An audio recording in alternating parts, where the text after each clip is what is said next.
Chapter 24. Passport, Please, 1985. There is no easy walk to freedom anywhere. Many of us will walk through the valley of the shadow of death again and again before we reach our mountain top. Nelson Mandela. Passport or citizenship, please? The immigration officer asked. My friends and I had been driving around that busy Friday night in Tijuana when David, one of our friends, said, "Hey guys, let's go to San Diego." I froze. "Hell yeah," said Juan, the other guy in the car. I wanted an excuse not to cross the border. It had been almost a year since I had tried last.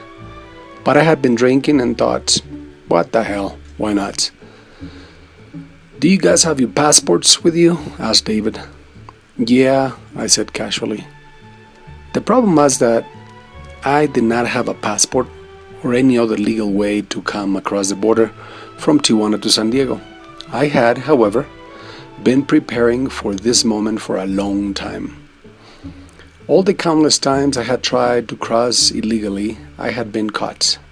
This time, however, I spoke enough English to try to go across the border as a U.S. citizen. Before 9/11, people did not have to provide an ID when coming over the border. When crossing the border of the U.S. at the customs entrance, I'd heard that all people had to do was hold a casual conversation with the immigrant officer, involving questions like, where do you live? What school did you go to? Where were you born? Where are you going? What's your address? I had memorized the right answers to every single possible question. Tonight, this moment was the moment of truth. The time had come. This was the opportunity I'd been waiting for a long time. But, just like so many other times when I was under tremendous stress, my mind went back in time.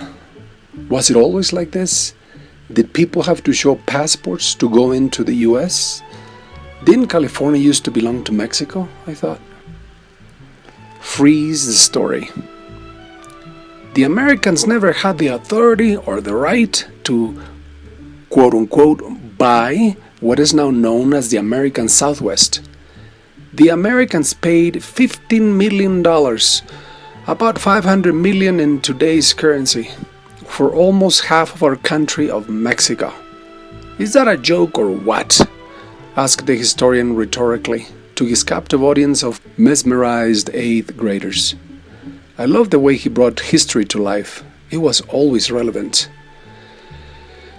If the Mexican government signed the Treaty of Guadalupe of 1847, I guess it was a legal transaction, wasn't it, teacher? Asked Sergio, puzzled and scratching his head. First of all, government officials don't have the right to sell the country they serve and represent. Government officials are supposed to defend and protect their country. A country belongs to its citizens, said the teacher, and the United States does not have the God-given right to invade another country, occupy it, and then coerce that country's government officials to sign a treaty so they can take ownership of that country. Think about it, class. This is not different than a cartel's extortion on people. If people pay the cartel, the mafia criminals will, quote-unquote, protect and leave people alone. Again, only if people pay the cartel for that protection. Back to my story. My thoughts were interrupted when the American customs officer stared and asked for the second time, "Citizenship? Passport?" he asked impatiently. "Here's my passport," said David, handing it over to the officer. "Would a green card be enough?" said Juan jokingly. "How about you, son?" said the officer, scrutinizing my every move. The question felt like a punch in my gut. I'd been wondering if I would have the heart to pull it off when the time came. And here I was, staring at the officer's green eyes and his golden-looking badge. He did not seem friendly. Yeah, hold on." I reached into my pocket and gave an apologizing look to the officer. His flashlight light pierced through my eyes. It felt as if the bright beam of white light was penetrating every thought, every lie, and every excuse I could come up with. My heart pounded so fast and loud that I felt like getting out of the car and start running back to Tijuana. I couldn't do that though. This was the moment I'd been dreaming about. I had to beat the system.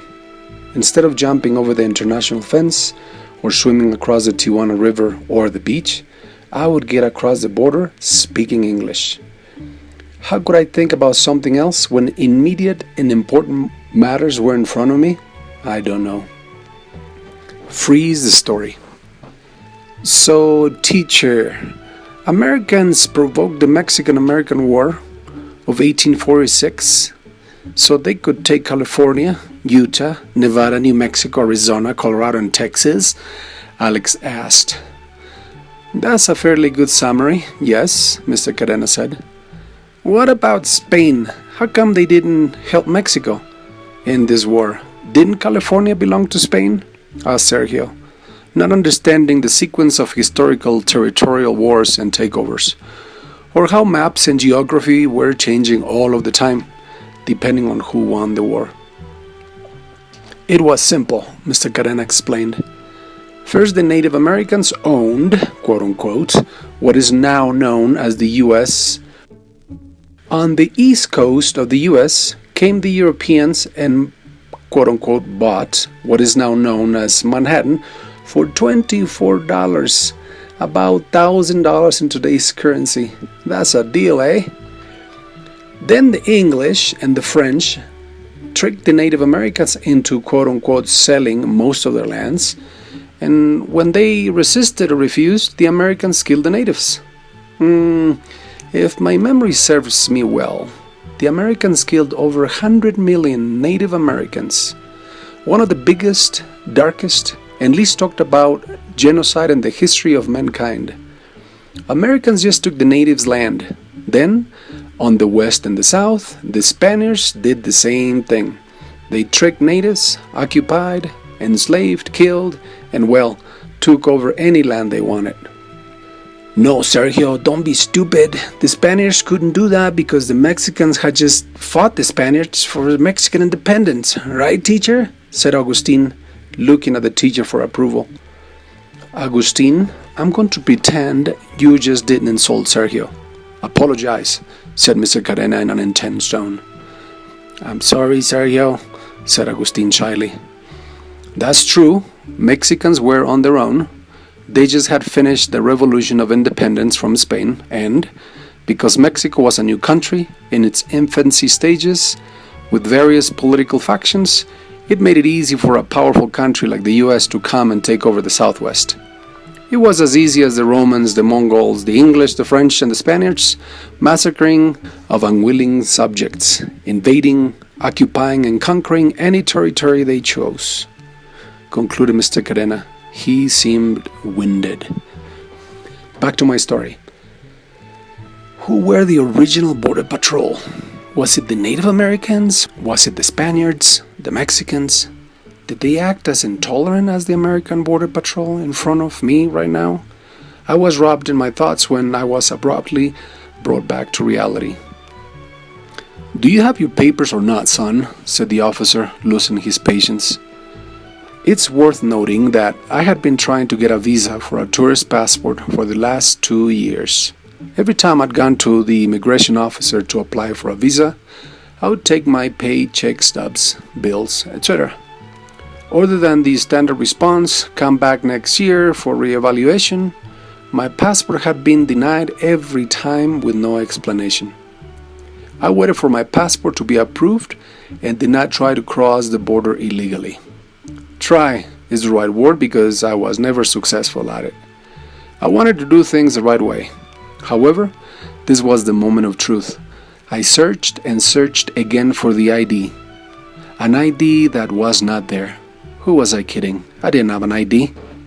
That moment reminded me of the time when I had taken my first girlfriend out to the movies, and when it was time to pay, my hand just searched and searched for some money that was not there. However, with every second that went by, I had a chance to think what I was going to say and what I was going to do. This time, though, my very freedom depended on it. Lying to a U.S. officer, especially making an illegal entry to the USA, was something a lot of people regretted. I'm a U.S. citizen, officer, I finally mustered the courage to say. Every word in that sentence summarized my visualization of the officer getting the handcuffs out, which were hanging right next to his 9mm pistol.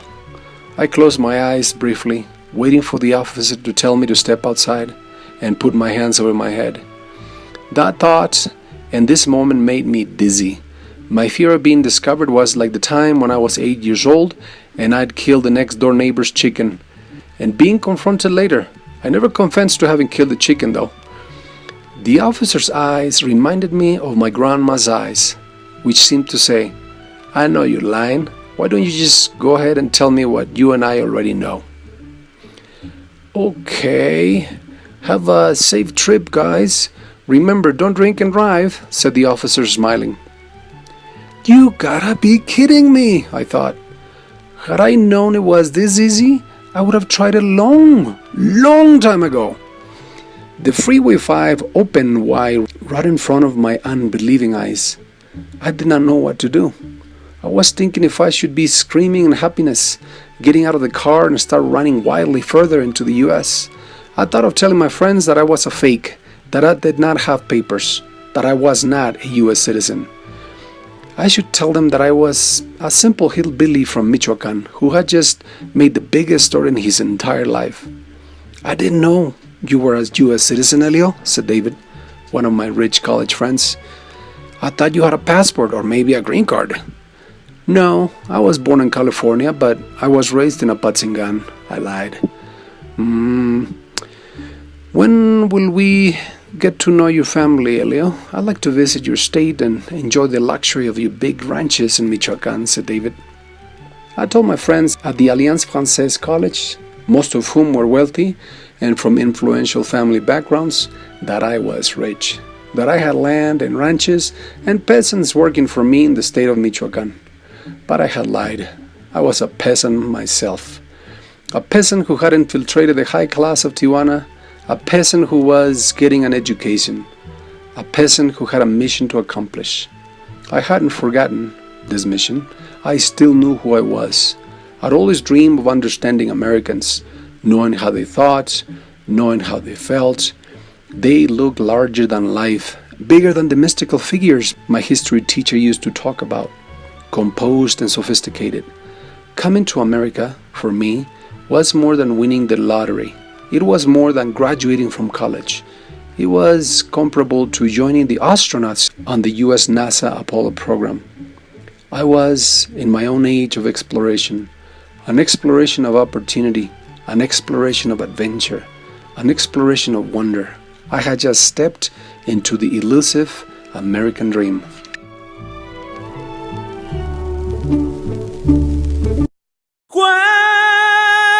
Colorado me llaman, soy señores de Michoacán. Hasta los más salidones al mirarme mis tíos se van.